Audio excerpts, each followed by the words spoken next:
If I had to pinpoint the exact moment I realized I wasn't really part of my family, just a tool, a background fixture, something useful but ultimately disposable, it would be the night of my 26th birthday. The night my dad raised a glass, laughed in my face, and said, "You're not family, Blake. You're just our safety net." And the worst part? Everyone else laughed with him. But let me back up a bit, because the story doesn't start there. Not really. My name's Blake, and I'm 26 years old. I've always been the quiet one in the family, the reliable one. The one who didn't make waves, who paid his bills on time, fixed the leaky faucet, helped move furniture, and got good grades without anyone having to ask. I'm not dramatic. I don't shout or slam doors. But I notice everything. Every little slight. Every offhand comment. Every eye roll and whispered remark behind my back. And I've been noticing them since I was a teenager. I grew up in a suburban 3-bedroom house with my mom, dad, and younger brother Jason. Jason, the golden child. He was the loud one, the funny one, the screw-up who never faced any consequences. He could crash the family car and somehow spin the story so that I ended up offering to help pay for repairs. He got arrested at 17 for shoplifting, and my parents pulled every string they had to make it disappear, then yelled at me for not picking him up fast enough. My parents, Susan and Mark, were a strange pair. Outwardly normal. Dad worked in insurance, Mom stayed home. They were the kind of people who donated to the church and liked to talk about traditional family values. But behind closed doors, they were always a little too obsessed with appearances. Not actual well-being, just the way things looked. As long as Jason looked like he had potential, they didn't care how often he blew through their savings. But I was a different kind of asset. A quiet, hard-working fallback plan. I started working at 16. First at a grocery store, then part-time IT gigs, eventually got into data analytics, and landed a solid job with decent pay. I never asked my parents for anything. Not during college. Not when I moved back home temporarily after graduation to save up for a car. Not when my manager screwed me over on a promotion and I was eating rice and eggs for 3 weeks straight. And yet, they still acted like I owed them. Like I should be grateful just to live under their roof, even when I was paying rent. When Jason moved back in again, after losing yet another job, guess who had to move to the smaller room so he could have a fresh start? When my mom wanted to redo the kitchen, guess whose rent contributions suddenly counted toward new countertops and not groceries? Still, I stayed. Mostly out of habit, partly out of guilt. Maybe I was waiting for things to change, for someone to notice how much I was doing, how much they leaned on me. But they never did. Things really started to shift around my birthday. It had been a rough few months. Jason had crashed his car, again, and this time, instead of helping him fix it, my dad offered him mine. Just temporarily, he said. You don't drive that much anyway, right? That was a lie. I commuted every day to work. But Jason had some job interview he couldn't miss, so I gave in. 1 day turned into 3, then a week, then 2. When I finally asked for it back, Jason threw a fit, saying I was selfish and ungrateful. My dad actually sided with him. You're just going to let your brother miss out on a chance at turning his life around. I ended up renting a car just to get to work. And then there was the electric bill. I'd been paying it for over a year, quietly, without complaint, after my dad lost a chunk of money in some crypto scheme and asked if I could take care of a few things for a bit. But even when things stabilized, no one offered to take it back. I brought it up once, and my mom just blinked at me and said, "Oh, I thought you liked having control over that stuff." I guess I did. I liked knowing the lights would stay on. My birthday rolled around on a Thursday. I wasn't expecting anything big. I never do. But they said they'd throw a small dinner. Just the family. I figured, fine. Maybe some steak. Maybe a cake. Maybe just a night where no one asked me for anything. The house was clean when I got home. That was new. Jason was wearing an actual collared shirt, which felt like a red flag more than anything else. There were drinks, music, even some decorations. My mom made my favorite, lasagna, and Jason handed me a cheap-looking gift bag with a half-hearted happy birthday man. Inside was a mug that said, "World's okayest brother." I forced a smile, laughed. It's what I do. Then came the toast. My dad stood up, swirling a glass of whiskey, and tapped it with a spoon like he was at a wedding. "To Blake," he said, voice smooth and theatrical. "The man of the hour. Our rock. Our dependable one. Always there when we need him." Everyone clinked glasses. I smiled politely. "But let's be honest," He continued, chuckling. You're not really family, Blake. You're just our safety net. He laughed like he'd just told the best joke of his life. Mom giggled. Jason nearly spit out his drink. Even my aunt, who I didn't realize was there until that moment, let out a weird snort laugh. I sat there, frozen, smiling, still smiling. Because what else could I do? My dad wiped a tear from his eye. Come on, it's true. You're like the emergency fund we never have to refill. The background guy. The unsung hero. Like that one guy in the movies who keeps the power running while the stars get all the glory. Jason added, you should put that on your resume. I excused myself and went to the bathroom. Shut the door. Locked it. Stared at myself in the mirror for a long time. My hands were shaking. I wasn't angry, not exactly. Not yet. It was more like a switch had flipped. Something inside me had gone still. Quiet. Like a radio turning off in the middle of a song. That night, I waited until everyone was asleep. Packed what I needed. Canceled everything I was paying for, electric, gas, Wi-Fi, streaming accounts, even the lawn service. I didn't slam doors.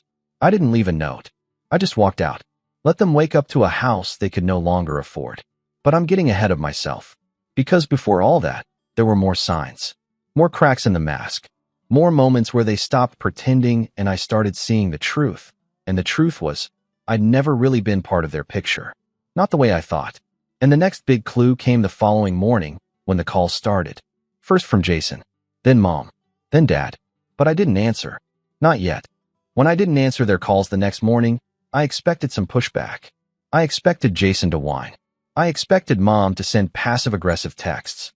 I even expected Dad to try guilt-tripping me with a speech about family duty. But what I didn't expect, what I couldn't have predicted, was just how fast their masks would fall off the moment they realized I wasn't coming back. It started with the texts. Short, clipped at first. Where are you? Call your mother. You can't just leave like that. I ignored them all. I needed space. I had checked into a budget motel for a few days just to breathe.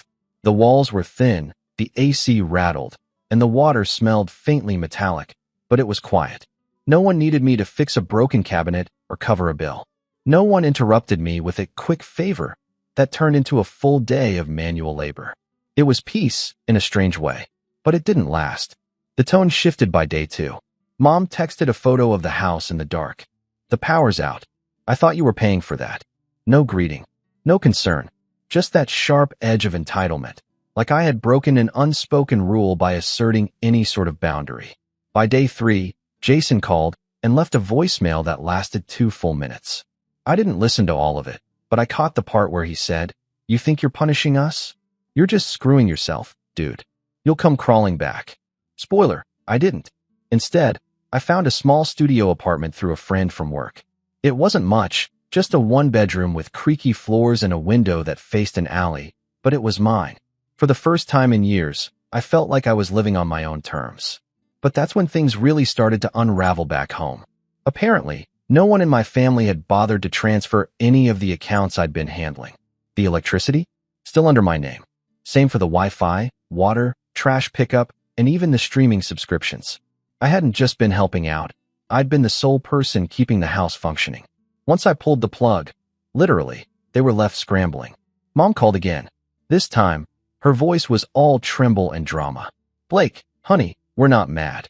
We just need you to be reasonable. Your father's blood pressure has been acting up. Jason's having a hard time with interviews. Can't you just help us a little until things stabilize?" I didn't answer. They didn't want me. They wanted the services I provided, the stability I brought, the security blanket they'd wrapped themselves in for years. And now that it was gone, they were flailing. But the real breaking point came a week later. I'd been ignoring them completely by then. No texts, no calls, no emails. I had even blocked Jason after he sent a string of messages calling me a selfish little worm and emotionally manipulative. I guess saying no for the first time in a decade looked like manipulation to him. Then, out of nowhere, I got a text from my aunt, the same one who'd been laughing at my birthday dinner. "Hey Blake, your mom mentioned you left because of something your dad said? I hope you're okay." I'm sure he didn't mean it. That message made something snap in me, because that's when I realized they still didn't get it. They thought this was about one joke, one bad night, one slightly off comment. They had no idea how deep the rot went. I didn't respond to her either. Then came the betrayal. It was a Thursday afternoon. I was working from my new apartment, halfway through a report, when my phone buzzed with a notification from my bank. Withdrawal, $1,200. My stomach dropped. Another one. Withdrawal, $600. I immediately logged into my account and saw the damage. Over $2,000 gone in under 5 minutes. And all the charges were to a joint emergency account I had forgotten even existed. One my parents had insisted we open, just in case something ever happened. I'd added them as beneficiaries. They were never supposed to touch it without telling me. I called the bank. They said the transactions were made in person, authorized by the account holder. When I told them I hadn't touched that account in months, the reps sounded sympathetic but firm. Technically, your father's name is on the account. I'm sorry, Mr. Dawson. That's when I lost it. I didn't scream. I didn't cry. But something cold and calm settled over me. The kind of calm that comes when you're past the point of shock. Past betrayal. Past hurt. There was no fixing this. There was no talking it out. This wasn't a misunderstanding. This was theft. And the worst part? I knew they didn't even think it was wrong. I texted Jason. You or Dad emptied my emergency fund. He replied instantly. Relax, it was a family emergency. Mom needed her meds, and the car battery died. We'll pay you back. There was no apology. No warning. No acknowledgement that what they did was illegal. Just the same casual expectation that I would always be there to catch them. I didn't respond. An hour later, I got a voicemail from my dad. Blake, I don't know what you're so upset about. That money was meant for the family. You are part of this family, aren't you? Or are you really going to turn your back on your own blood over a couple $1,000? That line stuck with me. You are part of this family, aren't you? Funny, because I was pretty sure he'd said the exact opposite just a week earlier while everyone toasted over my lasagna. I didn't sleep that night. I stayed up, pacing my tiny apartment, staring at the wall like it held answers. My heart was racing, but my thoughts were slow, methodical. I went through every conversation in the past year, every favor I'd done, every time I'd driven Mom to her appointments, every time I'd bailed Jason out, every birthday they forgot, every time I was told to just be patient or stop making a fuss. It wasn't just about the money. It was about the pattern, the way they took, and I kept giving because I thought that was what love looked like. I thought family meant sacrifice, but all it meant to them was free labor and a built-in ATM. The next morning, I called the bank again, closed the joint account, froze my credit, set up new passwords, new PINs. I checked every online subscription, every app, every lingering thread of access they might still have. And then, I did something I never thought I'd do. I went back to the house. Not to talk, not to reconcile, just to see it. It was worse than I imagined. The lawn hadn't been mowed. The trash cans were overflowing. There was an orange notice on the front door about overdue utilities. A window was cracked near the porch. The place looked tired, sagging under the weight of its own neglect. I didn't knock. I just stood there, looking at the house where I had spent most of my life, wondering how it had fallen apart so quickly without me. Or maybe it had always been like this, and I just held it together long enough to make it look okay. And then I saw them through the window. Jason sprawled on the couch, shirtless, playing video games. Dad in his recliner, shouting at the TV. Mom in the kitchen, pacing with her phone. None of them noticed me. That was when the final puzzle piece clicked into place. I had never been a part of their picture. I was the frame. And now the picture was falling apart without me. I turned and walked away. And that's when my phone rang. Unknown number. I answered without thinking. Hello. Blake, a woman's voice said. This is Caroline. I work with your father. I know this is a bit unusual, but I think we need to talk. My breath caught. Caroline, why would one of Dad's co-workers be calling me? She continued, voice low, almost nervous. I probably shouldn't be telling you this, but I overheard something in the office. Your father, he's been saying some things. About your money. About how he used your information to. I stopped in the middle of the sidewalk. Use my information? No, he wouldn't. But the unease was already settling in my gut. Cold. Heavy. What did he do? I asked, barely able to get the words out. Caroline hesitated. And then she said something that made the ground shift beneath my feet. Caroline's voice was shaking when she said it. I think your dad opened a credit line in your name. I didn't respond right away. Couldn't. My mouth went dry. A slow, ringing silence filled the line as her words echoed in my head. Opened a credit line in my name. He's been bragging at work, she continued, her voice barely above a whisper. Something about getting ahead of some tight cash flow. He said he used your credit score because his own was in the gutter. I felt like the air had been knocked out of me. You're sure? I didn't want to get involved, Blake. But I thought you should know. She hung up. I stood frozen on the sidewalk for a long time, my phone clutched in my hand, screen dimming, the last call still glowing faintly. People passed me, cars drove by, the world kept moving, but everything inside me ground to a halt. I thought I'd already hit my limit. I thought the stolen emergency fund, the years of emotional manipulation, the birthday humiliation, that was the betrayal. But this was different. This was calculated. It wasn't a slip or an argument or a moment of heat. It was fraud, a violation of trust so complete that for a second, I genuinely wondered if I'd imagined everything good I ever believed about my family. I took the rest of the day off, called in sick, shut the blinds in my apartment, and sat at the edge of my bed, scrolling through every credit monitoring app one could find. Signed up for all of them. One by one, the alerts came in. A new credit card opened 2 months ago, $4, 300 balance. A personal loan pending, $7,000 requested. An address change request, tied to my name, but their house. My stomach churned. They hadn't just taken my money. They were building a second life using my identity.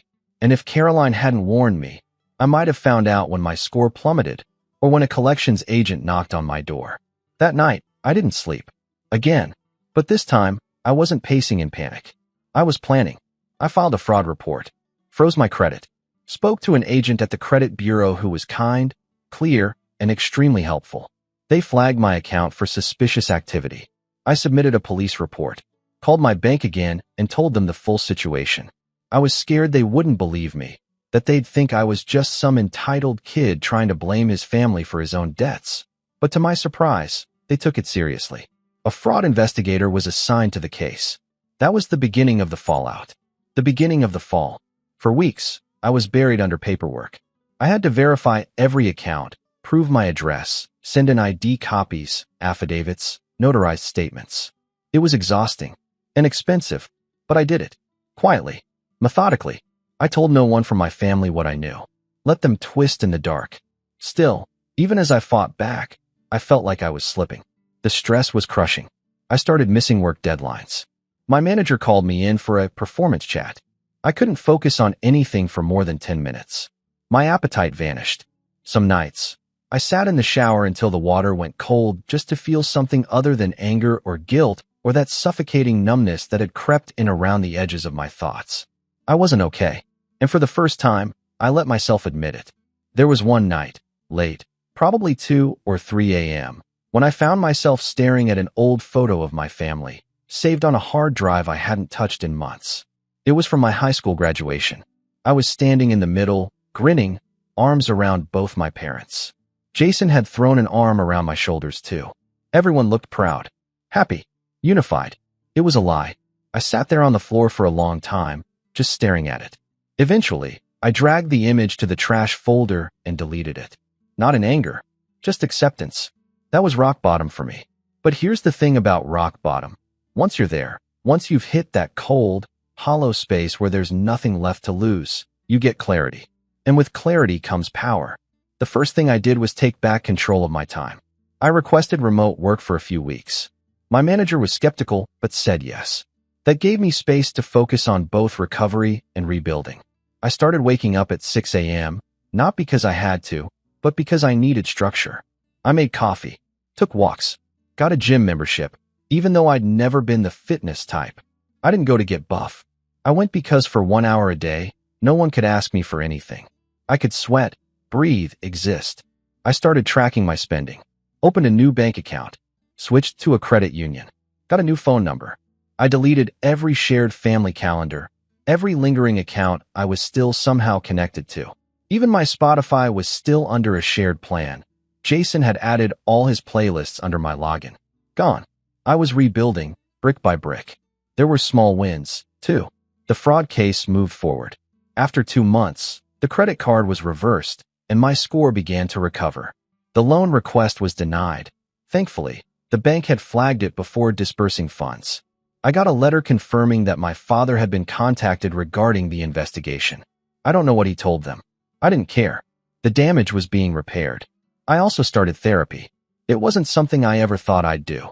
I was raised in a family that saw therapy as for people who can't handle their own problems. But one day I walked past a clinic near my apartment, saw a sign that said, "You deserve peace," and something inside me cracked. My therapist, Julia, didn't tell me anything revolutionary. She just listened, really listened. And then she helped me say things out loud I'd only ever thought in the dark. Like how I always felt like a ghost in my own house. Like how being reliable became a prison I didn't build, but couldn't escape. Like how I wasn't angry because they used me. I was angry because I let them. That one hit hard. But she was right. And slowly, week by week, the fog started to lift. I laughed again. Made small talk with coworkers. Started cooking, actually cooking, not just frozen meals. I discovered I liked stir-fry. Bought real ingredients. Went to a farmer's market. Made friends with a woman who sold homemade soaps. I know it sounds small, but it mattered. It was proof that I could live a life outside of damage control. My world was still small, but it was mine. And then, one afternoon, I got a message from an old college friend, Eli. We hadn't spoken in years. We used to work on campus tech projects together, and he always had wild ideas that somehow panned out. He was now working on a startup in the logistics space and wanted to know if I'd be interested in helping out on the analytics side. At first, I hesitated. I was still wobbly, still healing, but I said yes, just part-time. That part-time gig turned into contract work. That contract work turned into a full-time offer. It paid more than my old job, offered equity, and gave me complete remote flexibility. I took it. It felt like the universe was finally breathing with me instead of against me. One night, about 4 months after I walked out of my family's house, I was sitting on my balcony. It wasn't fancy, just a little concrete slab overlooking an alley, but I had a cheap lawn chair, a cold drink, and a string of dollar store fairy lights I'd hung up for no reason other than I liked how they looked. The city buzzed below, soft and distant. I looked around at my apartment. The laundry was done. The dishes were clean. There was food in the fridge, a plant on the windowsill, and peace in my chest. And then my phone buzzed. A text. From Jason. He got served today? You seriously went that far? I stared at it for a long time. No hey. No context. Just immediate indignation. I knew exactly what he was talking about. The fraud case. It had reached the next phase. And if they thought that was the end of it, they had no idea what was coming next. Jason's text was the first ripple. He got served today? You seriously went that far? No question mark at the end. No sign of actual curiosity. Just that accusatory, passive-aggressive tone he had perfected over the years. The kind that made everything sound like my fault. Like I had chosen to create a problem instead of just swallowing one more insult. One more theft. One more betrayal. I didn't reply. I didn't need to. Because by the time that message arrived, I wasn't just recovering anymore. I was ready. There's a strange kind of focus that comes after surviving betrayal. Once the fog clears, once the shaking stops and the world stops feeling like it's spinning off its axis, you're left with this quiet intensity. A clarity that burns hot, but cold. Sharp, precise. It's not about rage anymore. It's about balance. And the balance, in my case, was long overdue. So I started planning. Not with fire. With ice. The first thing I did was research. I didn't just want justice. I wanted legal justice. Something clean. Something undeniable. Because if I learned anything, it was that my family only understood consequences when they showed up in the form of paperwork, bills, or legal threats. I revisited the fraud case files. The bank had confirmed the reverse charges, but I still had open police reports regarding the credit line and address change. I began building a case file, printing everything out, organizing it in a binder, sectioning off evidence with labeled tabs, bank statements, account openings, Caroline's tip-off, text threads, the voicemail from my father. I even printed a transcript of that one. You're part of this family, aren't you? Or are you really going to turn your back on your own blood over a couple $1,000s? I made copies, stored backups on an encrypted drive. If they tried to deny any of it, I'd have receipts in stereo. Then came the research into financial recovery. I spoke to a lawyer, a soft-spoken man named Malcolm, recommended by my therapist Julia. He specialized in family-related financial fraud. At first, I was wary. I assumed lawyers were for people with huge budgets and time to kill. But Malcolm was different. He listened, asked sharp, smart questions. Then he said something I'll never forget. You're not being vindictive. You're establishing boundaries with teeth. That's what consequences are. He helped me draft a formal letter of intent, a warning that if the damages weren't repaid within 30 days, I would be pursuing charges. Not a demand, not a tantrum, just business. I didn't send it right away, because I had more to do. Next, I cleaned house. Emotionally, I reached out to old friends. Not to vent, just to reconnect. People I'd ghosted or pushed aside over the years because I was always too busy managing my family's problems. I sent simple messages. Hey, I know it's been a while. Would love to catch up sometime. Some never replied. Some did. I met up with Sarah, an old college lab partner, for coffee. She told me she always thought my family sounded a little intense. I laughed. She wasn't wrong. We talked for hours. Not about revenge. Not about pain. Just about life. The future. It was the first time I felt like Blake again, not just the damage control specialist I'd become. Then there was Eli, the startup guy who'd given me my new job. After a few months of part-time work, he offered me a more strategic role, head of analytics, full benefits, equity package. I accepted. Suddenly, I had leverage, a real job, a real paycheck, a future that didn't include being someone else's safety net. That changed everything. With my finances stabilizing and the fraud case in motion, I turned to the next step of the plan. Information control. My family had always lived in a world of appearances.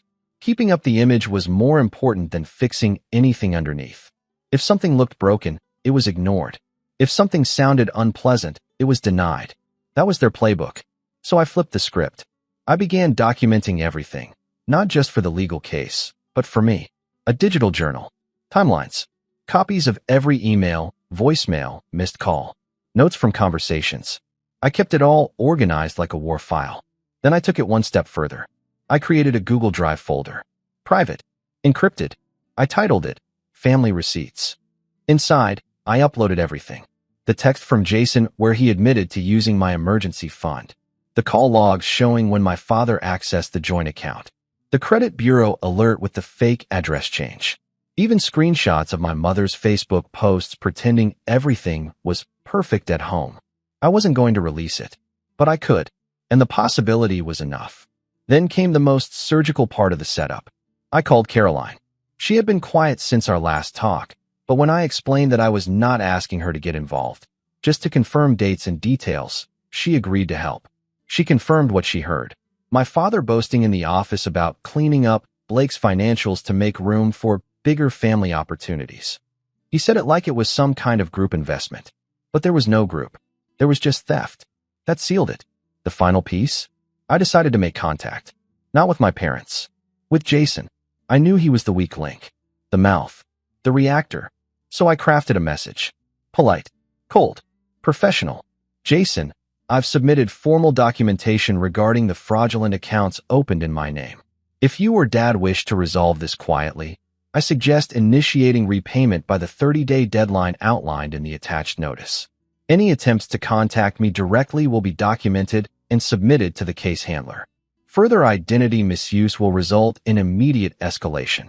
He replied within minutes. Are you seriously doing this? You're going to sue Dad? Over what, a few grand? I didn't respond. 10 minutes later. You don't understand what you're doing. You think the court's going to side with you over your own father? I didn't respond. Another hour passed. Fine. You want war? Let's go. War? No, Jason. I wanted freedom. But if war was the only language he spoke, I'd speak it fluently. The next morning, I visited the courthouse. Filed the small claims case myself. Official. Stamped. Real. Sent a formal notice to their address. Certified mail. Tracking number. Signature required. I pictured my father's face when he signed for it. The way his eyebrows would knit together. The way my mother would try to smooth it over with "we can fix this," Mark, while Jason paced in the background muttering curses and blaming everyone but himself. Let them panic. Let them scramble. Because for once, I held the cards. And while they were busy trying to figure out how to cover the fallout, I was already working on the final act. They say revenge is best served cold. But I didn't want cold. I wanted quiet. I wanted it to feel like a light switch flipped, 1 second on, the next off. No shouting. No tantrums. Just silence where there used to be noise. Emptiness where entitlement once lived. And most of all, I wanted them to feel the absence, the weight of my absence, not just in bills unpaid or services disconnected, but in the very infrastructure of their lives. Because I wasn't their safety net anymore. I was their reckoning. The courthouse date arrived on a muggy Tuesday morning. I wore a navy button-down, no tie, clean jeans. Calm. Professional. I brought my binder. Yes, that binder, with every receipt, report, and transcript neatly tabbed. Malcolm, the lawyer I'd hired, met me at the entrance with a nod and a manila folder in hand. We didn't talk much. We didn't need to. Inside, the courtroom was small, more like a meeting room than a courtroom. Just a judge, a clerk, and a few chairs for the parties involved. My father walked in 5 minutes late, looking like someone had dragged him through 3 meetings and a bad night of sleep. Jason followed, dressed in a wrinkled t-shirt with sunglasses on his head like he thought it was cool. My mother wasn't there. I'd been told she had a migraine and couldn't bear to see the family like this. Of course, the hearing was simple. The judge read the complaint. My father tried to interrupt twice, but Malcolm calmly gestured for silence. Then it was my turn. I opened the binder and handed over the copies. Credit applications, address change alerts, voicemails, screenshots of text messages, even Caroline's signed affidavit confirming what she heard in the office. Each piece stacked neatly on the judge's desk like bricks in a wall. My father's face changed with each new page. From mild annoyance, to confusion, to alarm. Jason slumped in his seat, arms crossed, mumbling under his breath. The judge asked if they had a response. My father said it was all a misunderstanding. Malcolm asked, "Did you, or did you not, open a credit card using Blake Dawson's name, social security number, and address?" Silence. Then, I did what I had to do for my family. The room went quiet. Even the clerk stopped typing. The judge scribbled something on her notepad, then looked up and said, "That's not a legal justification, Mr. Dawson." 30 minutes later, it was done. Judgment in my favor. Full repayment of the stolen funds, plus damages. The amount wasn't enormous, but that wasn't the point. It was official, public, real, a legal scar on my father's record. And it gave me grounds to escalate the fraud case with the credit bureaus, which I did the very next day. But I wasn't done yet. Not even close. 3 days later, I sent a polite email to Caroline, thanking her for her help. She replied with a short note. "You might want to look at this." Attached was a company-wide email from HR at my dad's firm. It was short, formal, cold. "We are conducting an internal review regarding the unauthorized use of personal financial information by an employee. Until the matter is resolved, Mark Dawson has been placed on administrative leave." I stared at it for a long time. Then I forwarded it to my personal email and archived it. I didn't celebrate. There was no music, no champagne. Just a long, deep exhale. The dominoes were falling. Then came the fallout at home. Jason was the first to crack. He sent me a series of frantic texts, escalating from anger to desperation. "You ruined us. Do you know how this looks? Mom's not talking to anyone. Can we please just talk, man? Please." I ignored them all, but I kept the screenshots, because I wasn't playing defense anymore. A week later, I got a message from a number I didn't recognize. It was a voicemail. My mother. She sounded tired, drained. "Blake, I don't know what happened. This wasn't supposed to go this far. We're your family." I deleted it. And then, a thought occurred to me. They had never once apologized. Not once. Not for the money. Not for the credit fraud. Not for the birthday humiliation or the years of using me like a tool. Not even now. They didn't want to make things right. They wanted me to reset, to go back to being their band-aid, their fixer, their fallback plan. And that version of me was gone. The final stage of my revenge wasn't loud or flashy. It was surgical. I sent a cease and desist letter through Malcolm. A formal notice stating that any further contact from my family, direct or indirect, would be documented as harassment and submitted to law enforcement. Then I changed my phone number, updated my mailing address to a P.O. box, created a new emergency contact at work, switched banks again. Even my Spotify got a fresh account. Petty? Maybe. But it felt symbolic. I wiped the slate clean. I didn't look back. 6 months later, I got a call from Eli, my startup boss. The company had just secured Series B funding, and they were promoting me to VP of Analytics. The offer came with a raise, stock options, and the chance to lead a team. I accepted. That night, I sat on the balcony of my new apartment. Yes, I'd moved again and poured myself a drink. A real one. Not just some gas station beer, but something smooth and rich. I watched the sun set behind the skyline, casting gold over everything. I didn't think about my father, or Jason, or the house. I thought about peace, about the silence, and how beautiful it sounded. Last I heard, my father lost his job. He tried to frame it as early retirement, but word got around. Caroline told me he'd been quietly blacklisted. No firm wanted to touch someone with a financial fraud judgment on their record. Jason bounced between warehouse jobs and retail gigs. Still lived at home. Still blamed everyone but himself. My mother kept hosting church potlucks like nothing happened. But the difference? I wasn't part of the picture anymore. I wasn't the safety net. I wasn't the fallback. I wasn't theirs. They lost me. And I didn't raise my voice. Didn't throw punches. Didn't break windows. I just quietly took back every piece of myself they had stolen. And when the dust settled, there was nothing left for them to stand on. They laughed at my birthday and clinked their glasses, thinking I'd never leave. But they forgot that safety nets don't break when you fall. They break when you do.